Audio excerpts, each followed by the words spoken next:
This was a band formed by Roger. Roger and I often discussed how much we liked the sound of the British brass band, which has nothing but brass in it, and special brass instruments too, if you will. Cornets, no trumpets, tenor horns, no French horns, baritones, a lot of special instruments.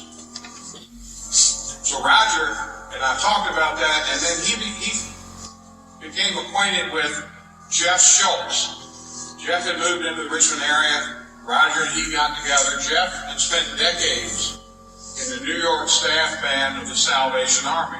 Now, the history of the British brass band goes back to the beginnings of the Salvation Army, when they would have brass ensembles on the street playing at the same time they were doing street preaching.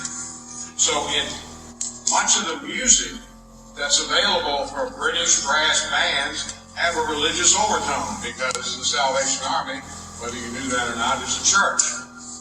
So a lot of what MD3 is going to play will seem like religious tunes, but they are representative of that sound that Roger loves so much coming out of this brass band. So he and Jeff got together, we formed the band.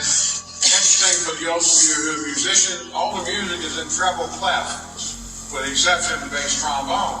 So we had all these low brass people show up, and in treble clef music, springs came into their ears, and they left, because they could only read bass clef.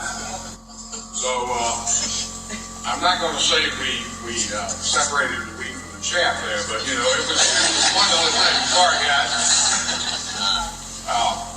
For a while we launched, and Jeff Schultz was the conductor. Then it came that he moved to Florida, which was his plan, and the baton was turned over to Maestro.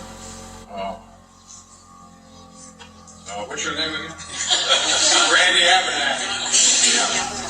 Randy Abernathy is and has been conducting the brass band for a number of years.